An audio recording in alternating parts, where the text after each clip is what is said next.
hello. It's Business Partner B1 Plus, Lesson 3.3. Listen actively. In this lesson, we are going to see many interesting things about one excellent and important habit, listening. Look here, communication skills. Learners are aware of different ways to listen actively and can use phrases for a range of active listening techniques. This is what we are going to see. But something very interesting is this quote from Stephen Covey.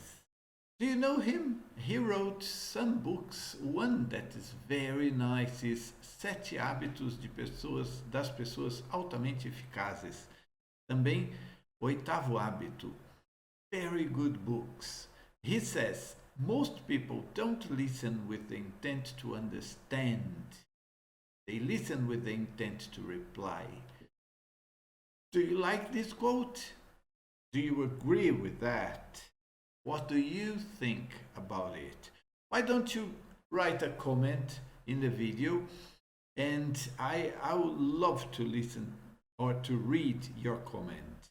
Please share with me. But during the lesson, we are going to see how important it is to listen actively.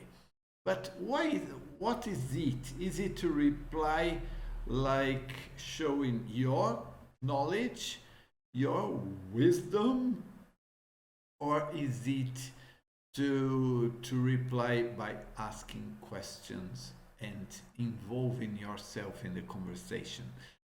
That's interesting, because if you listen with the intent to reply, does it contribute to the conversation or not? Let's talk a lot about that. And let's rush to exercise 1. Work in pairs and discuss these statements. Which one do you agree with more? In business, it's better to act neutrally and not show your feelings. The other one, it's better not to hide your feelings when talking about work-related topics. Better to hide or not to hide? To show or not to show your feelings? You tell me what you think. Why don't you write another comment about that? But part B is about this. It is a class discussion. What are the advantages and disadvantages of each approach? I would love to talk to you, if you're my student, during the lesson about this topic. Well, I can say that if you agree with number 1, that it's better to act neutrally and not show your feelings. People who don't mix work and private life may find it easier to connect with you. Don't you agree? I agree with that. They may also perceive this approach as professional. For those people that don't mix work and private life. But there's a disadvantage. If you're too neutral, you risk coming across as cold and not valuing relationships in business. People may find it difficult to connect with you. If you prefer number 2, there are some advantages if you don't hide your feelings when talking about work-related topics. If you show your feelings, it can enable you to build better relationships with others, as they can see more of who you really are as a person and not just as a colleague or business partner. People may perceive you as authentic.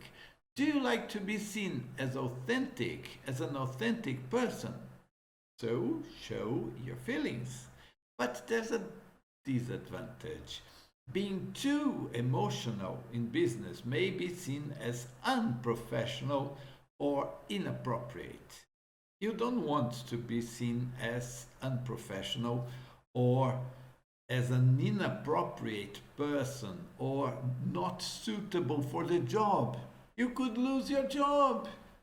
So don't show your feelings, or should you show your feelings with balance? Think about it and let's talk about that during the live lesson.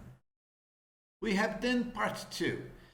You have access to the videos, so this is time for you to watch the first video, that is video 3.3.1. In this video we see Matt and Paula. Oh, they're talking, they're together, but she works in Mexico, doesn't she? Yes, she does. Who is traveling to visit the other? Look, watch the video of Paula and Matt before they meet each other. How does Paula describe herself? And how did Matt sound to Paula? How does he actually feel? And what does Matt need to talk to Paula about? This is what the video is going to show, and we are going to talk about these 3 questions during the live lesson, okay? Do you think their meeting will go well? Why or why not? You tell me what you think, or you tell me during the live lesson when we actually talk about the videos. Then, well, after that we have the second part, or the following part, that is choosing between 2 videos to watch first. As you know, this is lesson point 3, communication skills. We have a situation and then we have 2 approaches, option A and option B, and we have to decide which one is better. After that, as you know, we are going to see video 3.3.4, and point 4 is about an expert discussing on the outcome of the videos, the skills we have to develop in order to be better people and better workers. Let's see here 3.8. In small groups or in the live lesson, if you are a private student, you and I, or you and your teacher, discuss which is the best approach, A or B, for Matt to take in his first meeting with Paula. As a class, decide which video to watch first. Option A, talk about the facts he has heard. So he heard some facts as we saw in the first video, and he wants to discuss about that. Talk to Paula about them and try to get to the bottom of them. So go deep about these situations. And in option B, listen to Paula's perspective and discuss how they can best work together. Well, for me, it's easy to see which the best approach is. Is it clear for you which one is the best one? You tell me, or think about it. Read again option A and option B. Well, I think it's easy to see, but you can choose which one you would like to watch first. As always, you have access to both videos. You can watch before our lesson. It's very good if you can. Then we are going to watch the 2 videos in the sequence the class has decided, and we have these questions for each video. We have here, for example, 3.3.2, that is option A. Watch the video and tick the points Matt focuses on. The options are Paula missed her deadline on her last project. Does Matt focus on that? Well, the point is that this is a true sentence. They are all true sentences. But does Matt focus on these sentences? She thought her project manager, Julio, was incompetent. Wow! Crazy. C. The project was late. Her project manager didn't want to listen to her, and she disagreed with her project manager.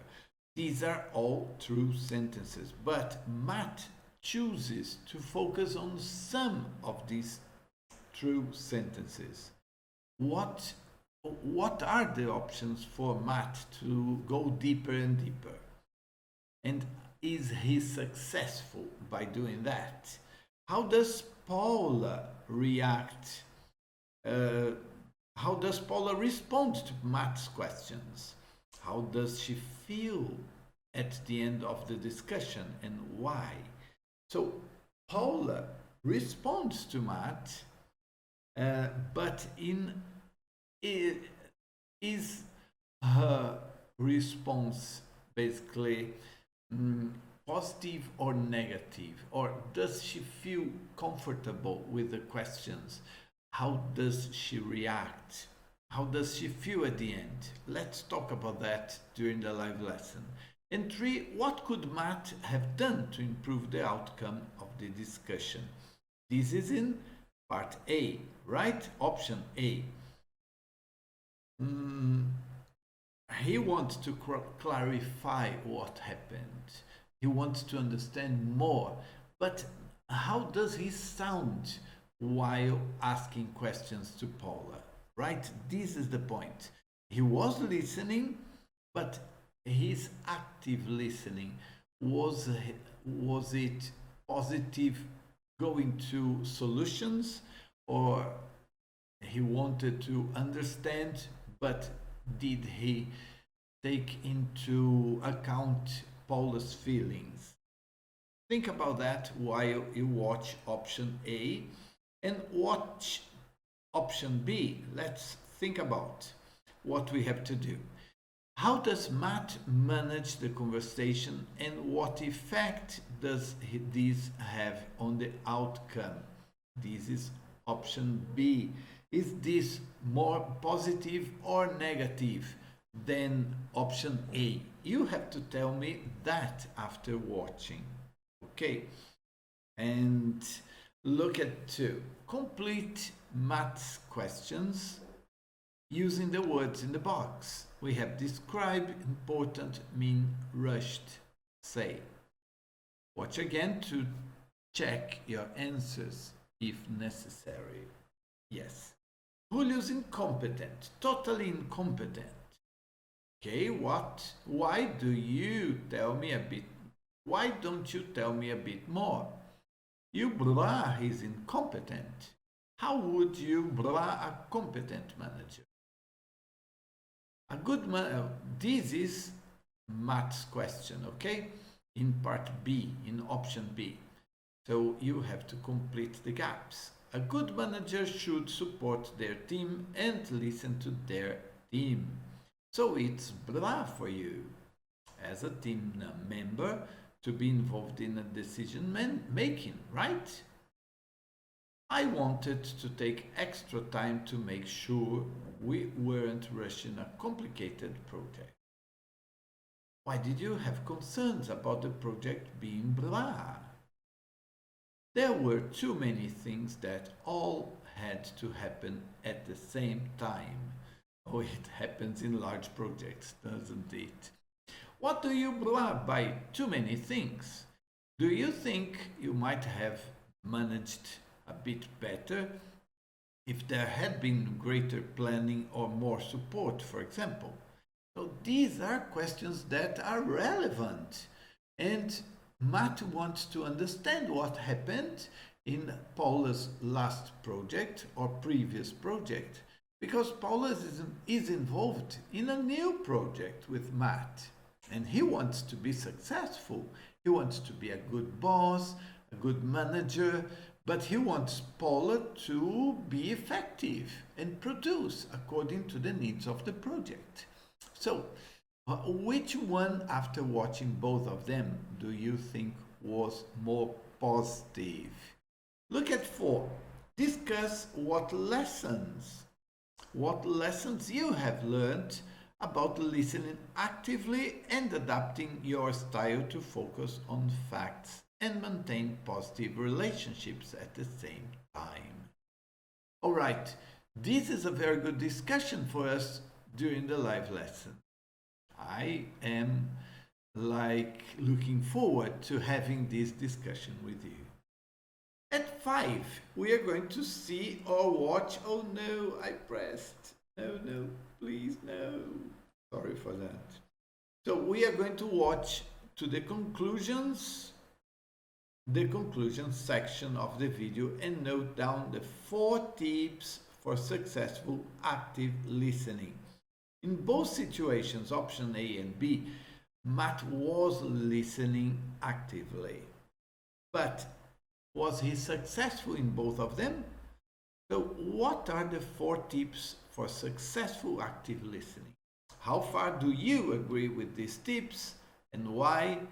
And we can relate to Matt's behavior during the conversation with Paula, okay? I liked very much this video. Pay attention because we can take this for life. For life. It isn't about an English exercise from a book. No, it's much more than that. This is a lesson for life. All right. And then there's the reflection. Think about the following questions. Then discuss with your answers with a partner. Okay? I'm not going to give you the 4 tips. You should watch the video before the lesson or during the lesson. We are going to watch and get the 4 tips for a successful active listening. Okay? What are the 4 questions here? Do you often ask questions when talking to others? Yes, I always ask questions. Do I? I have a friend and she's very nice. She always says, tell me more about that. It's really nice. It's really nice because she wants to clarify her view if she is understanding everything, but she wants people to say more. And this is very nice because of 2 reasons. If the person explains more about a specific topic, because sometimes she says, tell me more about this. She understands, the person feels happy about sharing, and she has more, my friend has more data, more information to be able to understand what a person is trying to explain to her.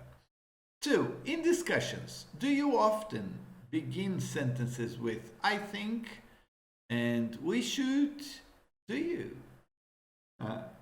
Nice. 3, what is one advantage and one possible disadvantage of your style? Because we aren't perfect, right? Do we contribute for good communication? After watching these videos, we can think a little about ourselves and then share, right? If we feel comfortable about that. I have to confess that sometimes I don't listen in the better way. And I want to improve after watching these videos. Very nice ones, by the way. And then decide on one thing you can do to listen more actively and successfully in the future. I'm trying already to copy my friend by saying, tell me more about this or that. But I can be more attentive, more alert to ask questions that will help people feel comfortable and want to share more about what they are trying to explain and what I need to understand from people. Okay, this is the part A of the lesson. See you in the live lesson. Bye bye.